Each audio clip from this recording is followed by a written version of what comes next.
तो चलिए आज बात करते हैं एप्स्टीन फाइल्स की।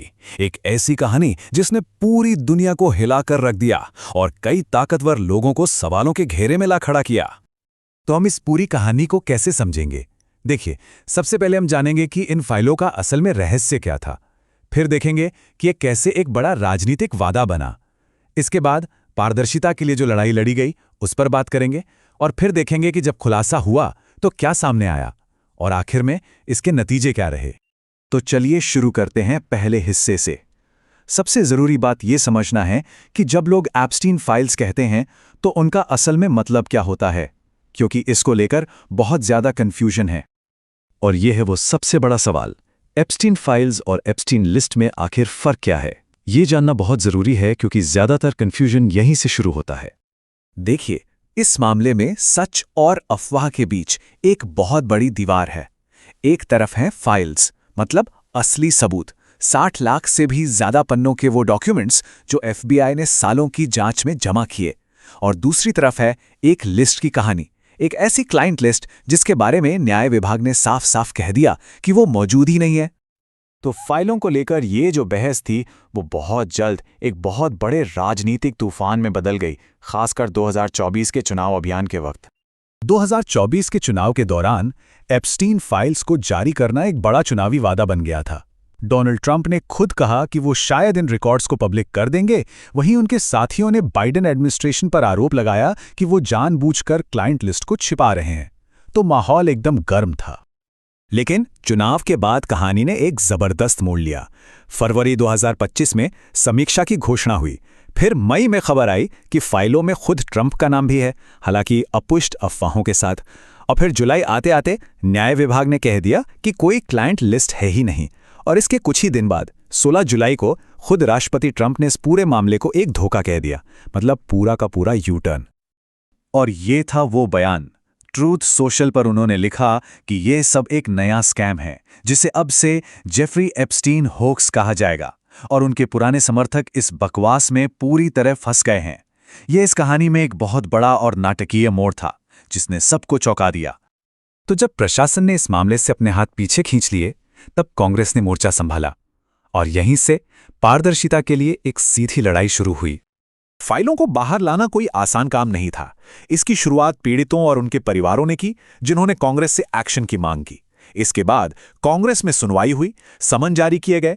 लेकिन जब लगा कि प्रशासन टालमटोल कर रहा है, तो सांसदों ने एक बहुत ही रेयर संसदीय दांव खेला, डिस्चार्ज याचिका। और इसी दबाव के चलते आखिरकार एप्स्टीन फाइल्स ट्रांसपेरेंसी एक्ट पास हो गया। और ये नंबर देखिए, 427(1).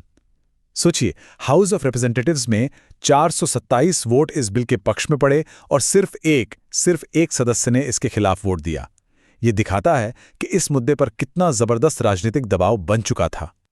इतने भारी राजनीतिक दबाव के आगे राष्ट्रपति ट्रंप के पास भी इस बिल पर साइन करने के अलावा कोई और रास्ता नहीं था।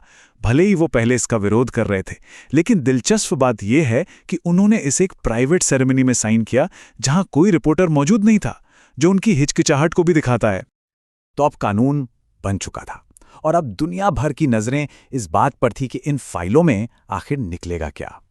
तो सारी जानकारी एक साथ बाहर नहीं आई। ये एक लंबी प्रक्रिया थी जो कई महीनों तक चली। पहले हाउस कमेटी ने कुछ 1000 पन्ने जारी किए। फिर दिसंबर 2025 में न्याय विभाग ने पहली खेप जारी की, जो इतनी ज्यादा एडिटेड थी कि दोनों पार्टियों ने इसकी आलोचना की। और फिर आखिर में जनवरी 2026 में एक बहुत बड़ी रिलीज हुई जिसमें लाखों पन्ने, तस्वीरें और वीडियो शामिल थे। और इन फाइलों में दुनिया के कुछ सबसे बड़े और जाने माने नाम सामने आए, राजनीति से लेकर रॉयल फैमिलीज तक, बिजनेस और टेक्नोलॉजी की दुनिया के बड़े नाम, और यहां तक कि मशहूर वैज्ञानिक और एंटरटेनर्स भी। लेकिन हाँ, ये समझना बहुत जरूरी है कि किसी का नाम आने का मतलब ये बिल्कुल नहीं है कि वो किसी गलत काम में शामिल थे। कुछ लोगों का जिक्र सिर्फ एक मामूली मुलाकात के तौर पर था, तो कुछ का ज्यादा विस्तार से। पर लाखों पन्ने जारी होने के बाद भी ये विवाद थमा नहीं। न्याय विभाग का कहना था कि उन्होंने कानून का पूरी तरह पालन किया है, लेकिन कई सांसदों का आरोप था कि अभी भी लगभग आधी फाइलें, मतलब करीब 30 लाख पन्ने, जनता की नजरों से दूर हैं। तो इन फाइलों के रिलीज होने का नतीजा क्या हुआ? इसका असर बहुत गहरा और दूर तक गया, जिसमें इस्तीफों से लेकर जनता की राय पर भी बड़ा प्रभाव पड़ा। खुलासों का असर फौरन और दुनिया भर में देखने को मिला। स्लोवाकिया के एक राष्ट्रीय सुरक्षा सलाहकार ने इस्तीफा दिया, यूके में पीटर मेंडेलसन को लेबर पार्टी छोड़नी पड़ी, एक बड़े स्कॉलरशिप प्रोग्राम का नाम बदला गया, और सबसे दुख की बात यह थी कि एडिटिंग में हुई गंभीर गलतियों की वजह से कम 43 पीड़ितों की पहचान और पर्सनल जानकारी पब्लिक हो गई, जिससे उन्हें और भी तकलीफ पहुंची। और जनता का क्या सोचना था?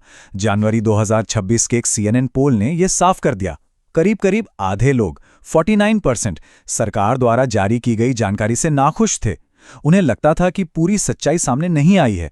सिर्फ 6% लोग ही इस रिलीज से संतुष्ट थे। और आखिर में ये पूरी कहानी हमें एक बहुत ही बुनियादी सवाल पर लाकर खड़ा कर देती है। जब लाखों पन्ने जारी होने के बाद भी जवाब से ज्यादा सवाल खड़े होते हैं, तो फिर सच्ची पारदर्शिता और असली जवाबदेही असल में होती क्या है? ये एक ऐसा सवाल है जिसका जवाब शायद हम सब अभी भी ढूंढ रहे हैं।